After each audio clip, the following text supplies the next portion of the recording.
So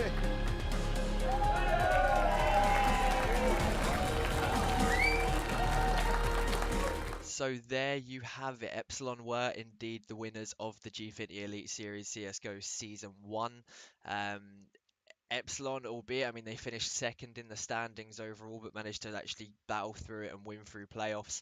The expected team to win the actual event throughout the kind of whole season was Envious, who throughout the season, again, they barely slipped up. And it wasn't really until the playoffs where they got dumpstered by Prophecy, which wasn't expected at all, especially with the changes that Prophecy were going through at the time and some of the roster issues that they'd had as well. Definitely one to rock the boat, which then ended up leaving it in the finals after Epsilon beat XL in the playoffs. So it was an Epsilon Prophecy final. Epsilon with an easy 3-0 overall. Prophecy got 16-0'd again for the second time throughout the Elite Series. How many times can you say that? One of the finalists ends up going 16-0 in the final, as well as they are the only team to go 16-0 during group stages as well. It's definitely an interesting one. But overall, I think it's definitely been an interesting season. I think you have to give a break to certain teams in terms of the way that it was organized beforehand, in terms of certain teams had a kind of knowledge that they were participating within the Elite Series like sooner than what others did. So I don't think it was necessarily the fairest way in the way that it was set up to begin with. But at the same point, I think Season 1 was a very much trial and error scenario in terms of getting teams to grips with it, getting players to grips with it, getting Gfinity to grips with it in terms of what's kind of expected, what they plan to do. It's a big test run, so I think going into Season 2, then that's definitely going to be the interesting one where we can kind of see a bit more stabilization across rosters, hopefully, and everything from the event onwards should hopefully be a lot smoother going forward. But we will we will give a bit of a breakdown in terms of the overall scenarios that happened through season 1. So what we're going to do, we are going to go take a look at the map statistics across all of the teams. So if we take a look at the maps that were played across all teams and the results they picked up on them overall in terms of how many maps they actually won across each. So we'll start with Epsilon, considering they were the winners of the Elite Series. So Overpass to begin with, they went 3-0 on. Cobble, they went 0-2. Mirage, they went 6-0. Inferno 2-all. Cash 1-0 and Train 3-1, giving them a total of 15-5 on the win-loss ratio on their map count. So Cobble proving to be the kind of weak point for Epsilon throughout that, with 2 losses on it overall. If we take a look at, well, Inferno, I guess as well, they're coming up with 2 losses. So they're going to be the slightly weaker maps for Epsilon overall. I think if I'm not mistaken, I think one of the Cobble losses was against Reason firstly. If I'm not Yeah, it must have been Reason. And then they lost to Method, so it was like week 1, week 2, both on those Cobble results. So it's definitely an interesting one from that. If we move over to Envious, then we take a look at them. Cobble 3-1, Inferno 4-0, Cash 2-1, Train 3-1, Mirage 1-0, leaving a total of 13-3 on the map count. Now, the interesting one thing is to bear in mind on this is that certain teams are going to have higher map counts overall due to the fact that the 4 teams, so Epsilon, Envy, Excel, and Prophecy, did play at more matches overall for those involved in the playoffs and in the finals itself. So, e.g., hence why if you're looking at certain results, some might have played more than others. But yeah, taking a look at the Envy ones in particular, then they only lost 3 maps overall throughout the whole Elite Series, and that is including losing to Prophecy 2-1, because obviously the only other map that they did actually lose throughout was to Endpoint, which was on Cash with the Mighty Max carry, which was definitely an interesting one. So they definitely took their eye off the ball on that particular one.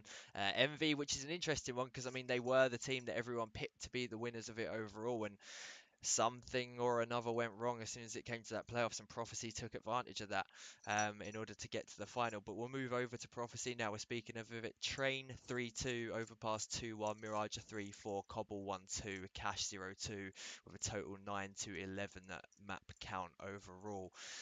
Prophecy were a team that I'd say definitely surprised a few people in terms of how well they did in certain scenarios, but the kind of depressing stat of it is is that they are the only team to lose 16-0 overall, and considering that was twice, once even in the final, to get 16-0. So that's an unfortunate statistic that would be applied to Prophecy, but you have to give props to them. Final got dumpstered a little bit, unfortunately for them, but you still have to give props to them to getting as far as they did, especially with the kind of ragtag team that they managed to put together, albeit as good players as they are. XL, so the kind of best performing UK team that we had. Mirage, they went 2-4. Nuke, they went 1-0. Train at 0-3. Overpass 0-2. Inferno 4-1. Definitely some interesting results. Mirage proving to be their weaker map alongside Train. The weird thing was with XL, I guess, throughout this whole thing was they definitely had a lot of close map counts in terms of the score lines against various teams. They were definitely very unlucky in certain scenarios, but couldn't see it through. So I mean, I wouldn't say it was all sorrow in terms of looking at that like four defeats on Mirage overall, because they did have some close called games without a shadow of a doubt. They were the only team to play Nuke throughout the whole Elite Series though, which is definitely an interesting one. UK teams overall seem to want to avoid Nuke. It's not something that's, I mean, I guess a lot of people try and avoid Nuke. It's not the best of maps to say the least, but it was interesting that they were the only team to pick it once, and they won on it, which was against Method in their first week, if I'm not mistaken. So it was interesting to see that they didn't follow that one up at all. Endpoint went 0-3 on Train, 1-1 Overpass, 1-0 on Mirage, 3-2 on Cash, and 0-2 on Inferno. So Cash proving to be their strongest map in terms of the amount of wins they picked up on it. Train, their most negative map overall. They went 5-9. Endpoint performance-wise, had some roster issues throughout it. Had some subs come in. Ruler came in twice, I think it was, for me. And yeah, I just don't think the kind of teamwork, team cohesion was there throughout Endpoint, especially in that kind of last result. Anyway, I think they lost 2-0 to Reason on the final day, which was definitely a disappointing result on the way to end things for Endpoint at the very least. Infused had some good moments throughout, in fairness to them, especially with like some newer talents coming through, such as Trials. So Cobble, they went 2-1, Inferno 1-3, Cash 0-1, Mirage 3-3. One of two teams only to play 4 maps throughout the Elite Series. Infused, definitely an interesting one. Performance-wise, did prove some shocks here and there as well, so you have to give credit to them. More than certain, their whole roster will be changing, more than likely, as will pretty much most of the actual Elite Series teams. So we'll move on to Method, went 3-3, Nuke. Well, they went 3-3 on Mirage, 0-1 on Nuke, which just was to XL, 1-3 on Cobble, and 1-2 on Cash, going 5-9. Method, definitely the disappointing team of the Elite Series when so much was expected from them. I think most of them will hold their hands up and definitely say that it was not a performance throughout that they were expecting. Things just didn't kind of work out the way they wanted to. So it's definitely an unfortunate one, as they were kind of the hope of what the UK scene in order to do well pre-tournament. And it's interesting to see that coming in the end of it, the XL were the ones to kind of take that crown. Reason went 0-2 on Overpass, 2-1 on Cobble, 0-3 on Inferno, 0-4 on Mirage, 1-0 on Train, and 1-0 on Cash, with a 4 and 10 overall map count. Definitely not Reason season. Had a few issues. I don't think they were the strongest team going into the event anyway. Had a couple of weeks without Thomas, which was never going to be the best of helps, considering he was one of their best players. So yeah, I think it's just a season to forget for Reason. They did kind of come up trumps in that last week, beating at Endpoint 2-0, which gave XL the actual opportunity to be able to qualify for playoffs. So XL were very thankful for Reason's performance in that one. But yeah, it's an interesting one, taking a look at these map counts and seeing what maps were played the most, and who kind of excelled on certain maps and who didn't. But overall, I think it's fairly standard. I'm not too sure overall in terms of like how much these statistics will apply to next season. Bear in mind that roster changes will affect the vast majority of teams. So we'll move into the player count of things, or the player stats of things at the very least. As you can see, Hadji, Freddie B, Jax, Smooya, Lambert, and Barbar VKL, up there at the top as expected, being the kind of better players from their teams. And lo and behold, you have got a few people like Petascale and Cosmine that are slightly lower that down, but still with a very, very good ratings overall. And you have to give props to them. Bear in mind, they were the players that were expected to kind of be at that end of things. But as you're kind of seeing it there, I mean, most of those players have played across the map count anyway in terms of the higher amounts. Not many of those players were subbed in and out. Most of them played everything. Very few people throughout the whole thing, apart from people subbing in, such as Ruler and Mace as the two examples. Fleeve as well. How can you not forget Fleeve? Um, so yeah, I mean, going through the KDs, I mean, obviously Smooya coming up as the best UK player overall, which was naturally expected. If you're taking a look at his stats in specific, then a plus 101 on his KD differential, and a 1.24 overall rating according to hltv. I guess the biggest stand ones, like the two big standout ones, are going to be Fry1 and Thomas. If you're taking a look at those, so across the map counts they had, Thomas did play slightly less as he did miss 2 weeks, but Fry1 coming up with a plus 48 KD differential and a 1.18 overall rating. Thomas with a plus 10 KD differential and a 1.17 rating. But yeah, I mean, I think most people like hold their hands up in that, and like Thomas especially for reason was near enough their biggest carry that they had. Without him, they would have been in a lot worse of a position than what they were.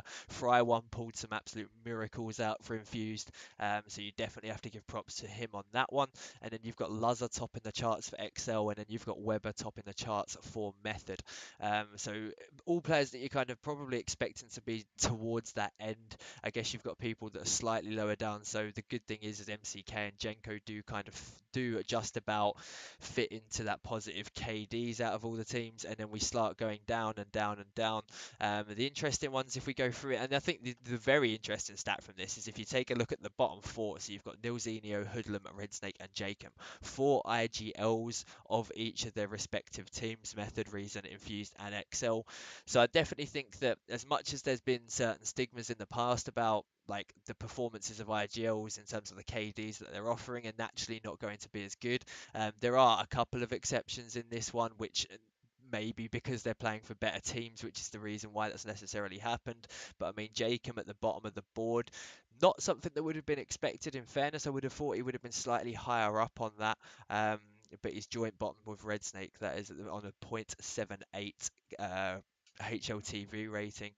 Slightly well, some slight differentials in the KDs. Red Snake with a minus 106 and a Jacob with a minus 86 overall. I'm pretty sure that the only reason they're not swapped around is because of the extra map counts played by Jacob. But then Hoodlum there IGLing for Reason, Nilzinho there IGLing for Method. If we take a look at some of the other ones as we go through, I mean, you've got Imi, which is slightly higher up on there with a minus 31 KD differential and a 0.95 rating, I think it is, if I can actually read correctly. So it's definitely some interesting ones. Some players that, I mean, can definitely look at this and say whether they think they personally underperformed. Some standout ones in there that I would have probably expected to do slightly better than they have.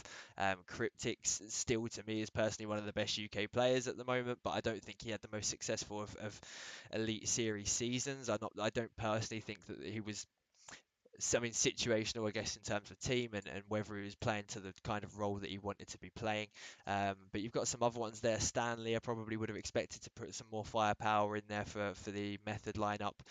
Definitely weren't working too well throughout. So, I mean, overall, it's definitely some interesting stats to take a look at. So, I mean, you've got to give props to the ones that are at the top of the board. Only thing that we will say towards the end of this is going to be that KD isn't everything. Everyone has to bear that in mind, which is why you're naturally going to see the kind of ideals towards the latter end of the player statistics. But it does definitely give some telltale signs for the whole thing. But that will be the end of the player stats at the very minimum. So we'll move slightly back into it. So that's just going to be the kind of overall roundup of everything. Epsilon were indeed your winners overall, so mass props to them.